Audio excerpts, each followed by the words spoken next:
Assalamualaikum warahmatullahi wabarakatuh. Selamat pagi anak-anak. Apa kabarnya hari ini? Semoga dalam keadaan sehat walafiat ya. Nah, sekarang kita akan melanjutkan materi tentang tema 3, subtema 2, pembelajaran keempat dan juga 5. Melanjutkan materi di pertemuan minggu lalu ya. Nah, sebelum kita mengawali pembelajaran hari ini, alangkah lebih baiknya kita mulai dengan membaca doa terlebih dahulu. Oke. Di pembelajaran keempat ini kita akan membahas tentang anak-anak. Sebelumnya perhatiin dulu nih gambar apa sih nih yang ada di layar. Nah, itu kemarin udah dibahas ya tentang aktivitas yang ada di pasar. Perannya apa aja? Ada penjual, pembeli, dan perannya berbeda-beda ya kan? Nah, sekarang kita akan bahas tentang salah satu aktivitas masyarakat yang di dalamnya terdapat banyak perbedaan adalah aktivitas di pasar. Di sini terdapat banyak perbedaan seperti suku, agama, adat istiadat, dan juga usia. Ada yang tua, ada yang muda, ada anak-anak. Pokoknya di pasar ini terdapat berbagai macam perbedaan gitu ya. Oke, lanjut. Indonesia memiliki berbagai macam keberagaman. Nah, keberagaman itu harus menciptakan persatuan dan kesatuan, tidak boleh menciptakan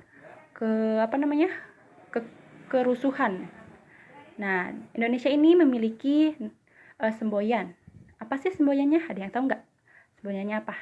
Semboyannya itu adalah Bhinneka Tunggal Ika, yang artinya walaupun berbeda-beda tetapi tetap satu jua. Nah, di sini kita harus saling menghargai keberagaman yang ada di masyarakat dan menghargai dapat terwujud dengan kerjasama. Apa saja sih contoh kerjasamanya? Ada kerjasama di rumah, di lingkungan sekolah, dan di lingkungan masyarakat. Contohnya piket bersama, berdiskusi kelompok. Nah, itu contoh di sekolah ya. Terus ada bekerja bakti, ada menolong tetangga yang sedang kesulitan. Nah, itu contoh di lingkungan masyarakat. Ada juga di lingkungan rumah, misalnya membantu ibu atau mengajak adik bermain atau menjaga adik gitu kan. Itu contoh kerjasama di rumah. Apa saja manfaatnya? Manfaatnya itu yang pertama ada pekerjaan menjadi lebih ringan dan lebih cepat selesai, meningkatkan kerukunan, dan ada memperkuat persatuan dan kesatuan. Perhatiin nih gambar berikut. Di sini ada anak yang bermain gamelan. Ada juga anak yang sedang menari tarian daerah. Nah, di sini upaya pembangunan sosial budaya.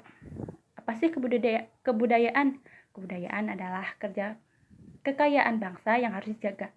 Kebudayaan mendorong manusia untuk bertindak dan berperilaku demi kehidupan masyarakat yang harmonis dan rukun.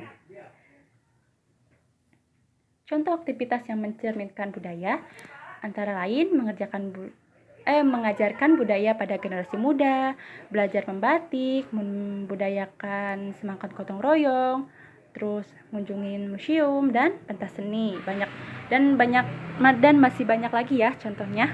Nah, budaya Indonesia cukup beragam. Keberagaman tersebut dapat dijadikan sebagai bahan iklan budaya, baik di media cetak ataupun elektronik.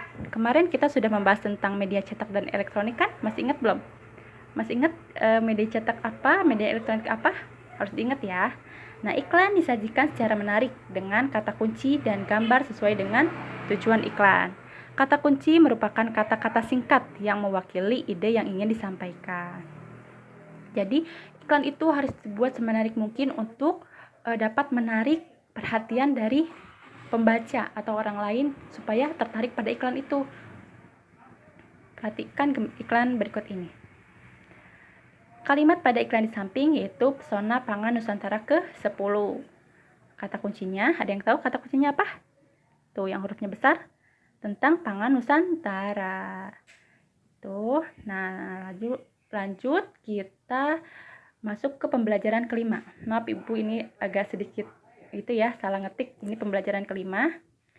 Salah satu cara menjaga kesehatan organ pencernaan adalah dengan mengkonsumsi makanan sehat. Contohnya, apa saja sih manfaatnya, Bu? Nah, kita baca dulu ya teks berikut. Pentingnya makanan sehat bagi tubuh. Usia anak antara 2 sampai 12 tahun adalah merupakan usia pertumbuhan karena penting bagi anak untuk mengkonsumsi makanan yang baik dan bergizi. Makanan yang disajikan hendaknya menyediakan protein, kalsium, zat besi, dan sebagainya. Makanan Antara lain bermanfaat sebagai sumber energi, pelindung tubuh terhadap penyakit, sumber pembangun pertumbuhan dan perbaikan tubuh, dan dapat mengganti sel-sel yang rusak. Nah, akan tetapi makanan aja tuh nggak cukup buat tubuh, tapi perlu olahraga secara cukup dan teratur agar kita terhindar dari berbagai macam penyakit. Terus, untuk dapat hidup sehat, bukan hanya makanan sehat dan olahraga saja yang dibutuhkan, tetapi juga lingkungan juga. Lingkungan sehat perlu untuk tubuh sehat. Terus gimana sih kalau kita nggak ngejaga lingkungan atau tubuh kita? Apa sih yang dapat apa sih akibat pada tubuh kita tuh apa?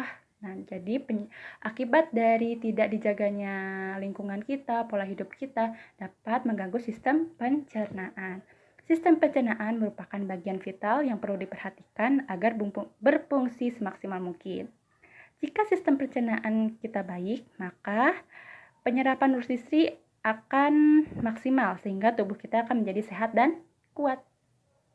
Terus, apa sih aktivitas atau kegiatan yang dapat mengganggu sistem pencernaan? Contohnya, antara lain mengkonsumsi makanan yang mengandung kuman. Nah, itu nggak baik ya buat pencernaan, buat usus juga nggak baik. Terus, kebiasaan buruk yang selalu menunda buang air besar. Misalnya kita kayak pengen BAB nih, tapi ditahan-tahan gitu. Itu dapat menyebabkan sistem pencernaan kita terganggu. Kurangnya mengkonsumsi makanan berserat seperti buah, sayur, kekurangan vitamin C, dan terlalu banyak mengkonsumsi gula. Itu juga gak baik bagi sistem pencernaan. Contoh gangguan atau penyakit yang ada di sistem pencernaan, kemarin udah dibahas ya tentang MAH. Itu juga kan yang menyerang sistem pencernaan di lambung. Nah, sekarang lanjut ada diare. Diare merupakan penyakit saluran pencernaan yang disebabkan oleh infeksi bakteri, parasit, dan virus. Penyebabnya yaitu infeksi virus pada usus besar. Gejalanya misalnya perutnya kembung, tinjanya encer, rasanya mules, kadang mual, muntah. Cara mengatasinya dengan istirahat cukup dan banyak minum supaya tidak mengalami dehidrasi. Jika sakit keberlanjutan, lebih baik hubungi dokter. Terus ada konstipasi atau sembelit. Itu gejala yang fases itu mengeras sehingga susah dikeluarkan. Penyebabnya yaitu penyerapan air yang berlebihan. Gejalanya misalnya kayak tinja terlihat kering, keras, menggumpal, terus proses BAB-nya itu tidak lancar. Cara mengatasinya dengan memakan buah dan sayur. Intinya kita itu harus menjaga kesehatan pencernaan dengan mengkonsumsi makanan bergizi, banyak makan serat, buah, sayur. Terus di sini ada tugas yang harus dikerjakan oleh kalian, oleh murid-murid. Ada 4 soal dikerjakan di buku tulis. Nanti kalau kalian kira-kira kurang paham, kalian buka lagi videonya. Di sini pokoknya penjelasannya ada di video ini ya. Nanti kalian kerjakan nomor 1 sampai 4. Udah gitu nanti biasa dikumpulkan. Udah gitu nanti jangan lupa dipoto dan dikirim ke ibu untuk bisa mendapatkan nilai. Nah, selamat mengerjakan, tetap semangat. Semoga kita selalu dalam keadaan sehat. Assalamualaikum warahmatullahi wabarakatuh.